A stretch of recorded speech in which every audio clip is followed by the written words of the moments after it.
honestly, couldn't have said it better myself. That is my name, that is my title. We're going to talk about a couple of things here. We're going to define some terms. We're going to find some properties after we define a couple of things. We're going to diagonalize some matrices, and then we're going to conclude. So first up, we need to look at eigenvalues and eigenvectors. If we let A be an n by n matrix, scalar lambda is said to be an eigenvalue of A if there exists a non-zero vector x such that ax lambda x, or ax equals lambda x, and x is an eigenvector corresponding to lambda. We can find lambda by rearranging this equation over here to get that a minus lambda I times x is equal to the zero vector, which then becomes that you find the determinant of a minus lambda I equals 0, and then you solve whatever equation that is. Right? For a 2 by 2 matrix, that's just a quadratic equation. It's pretty easy. Next, we're going to talk about diagonalizable. An n by n matrix A is said to be diagonalizable if there exists a P and a diagonal matrix D such that P, D, P inverse is equal to A. And if A is diagonalizable, the column vectors of P are the eigenvectors of A, and the diagonal elements of D are the corresponding eigenvalues of A. Also, when we're graphing things, we're going to treat two-dimensional vectors as yx, not xy. It's just going to make things look nicer. So, the Fibonacci sequence. It's a recursive sequence such that f sub n plus 2 equals f sub n plus f sub n plus 1, where f sub 0 equals 0 and f sub 1 equals 1. So the next number is 1, then the number after that's 2, then 3, then 5, then 8. We're going to call our Fibonacci vectors this x sub n equals f sub n plus 1 over f sub n. It's just going to make things look nicer for us, fits with our format. As well, we found our matrix A, 1, 1, 1, 0. When you multiply all this out, you can actually see the algebra here. It does end up giving us the next Fibonacci vector. This is our circle. This is what happens when we multiply it by our matrix. As you can see, it is stretching along one line and squashing along another line. We're going to call these our axes. The green line is our major axis, and the blue line is our minor axis. I would tell you what those are, but it's a spoiler. So first, we're going to find our eigenvalues. We can do this by subtracting lambda I from A, gives us that matrix. We find the determinant to be this quadratic equation, and we're going to call our eigenvalues phi and psi, which are 1 plus or minus the square root of 5 over 2. And they have this unique property here at the bottom that psi is equal to 1 minus phi is equal to negative 1 over phi. The next thing we're going to do is we want to find our eigenvectors. Our first eigenvector, we plug in our first lambda of phi. We end up getting these two equations up here that are equal to 0. So we can say that v sub 1 is equal to phi sub v2, and that v2 is a free variable, which gives us that our first eigenvector is phi1. Similarly, we just do the same operation and find that our same eigenvector is psi 1. So p is equal to phi psi 1, 1. So, now, since we found p, we can find p inverse. You do 1 over the determinant, and then you swap these two and make these two negative. So now we have 1 over square root of 5 times that matrix right there, which gives us that all of that is equal to 1, 1, 1, 0. Now, back to our vectors. Since multiplying x sub n by a gives us x sub n plus 1, we can generalize this to be a to the n times x sub 0 is equal to x sub n. So all we need to do now is find a sub n, or a to the n, sorry. So first, if you notice here, if we treat a to the n, it's basically PDP inverse n times. P inverse P is equal to the identity matrix by the definition of inverses. So a to the n just becomes P, d to the n, P inverse.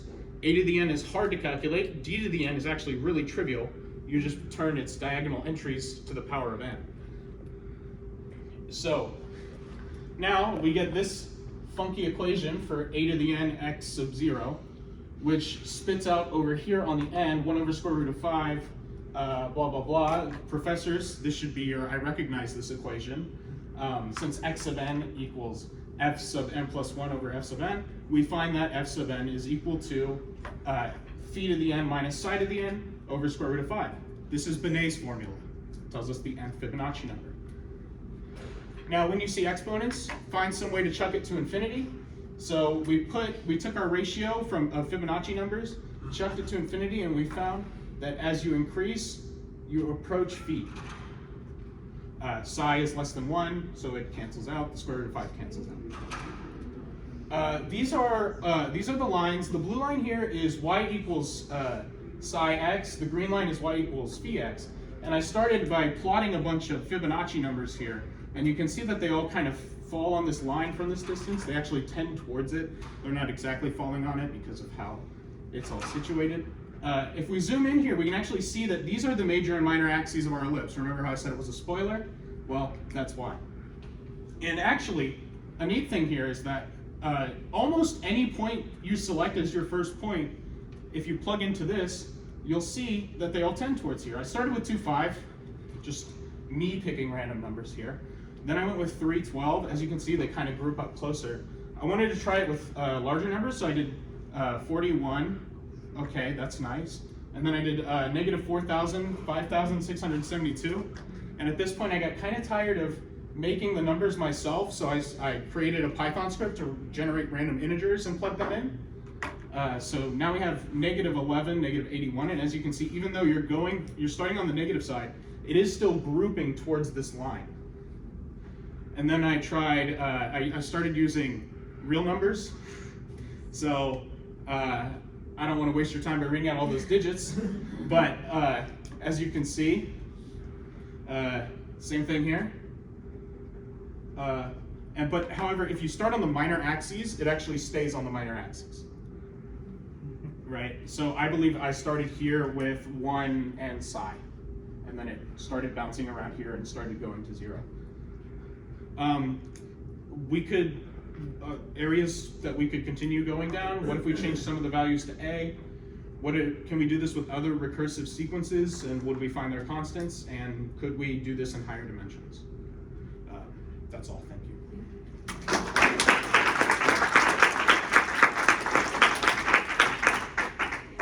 Questions for Christian?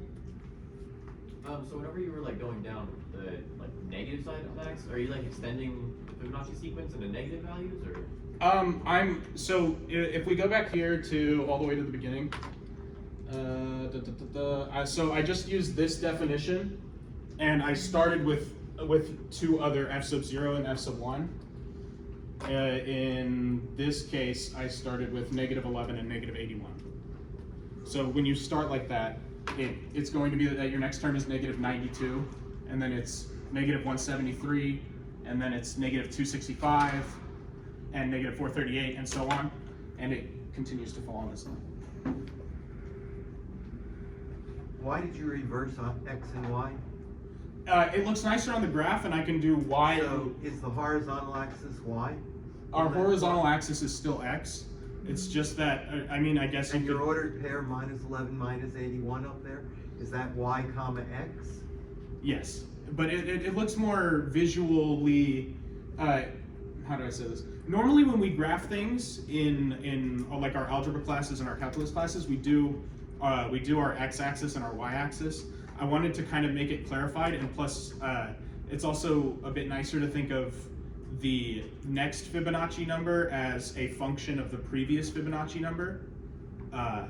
As well, when we look over here towards, this could be considered our slope, and our slope is constantly approaching phi. So your points are like usual, x, y, but your vectors were reversed. Yes. Yes, sir. Can you go back to where you defined that original matrix A?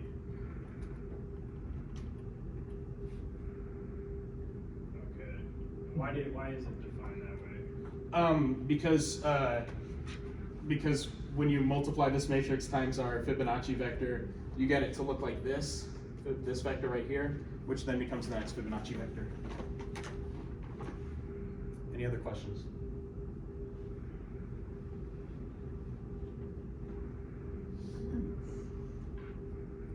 Where did this idea of linking, because I'm in linear algebra right now, and it seems crazy to me that you can go from, diagonalizing matrices to Fibonacci sequence? How did that idea arise?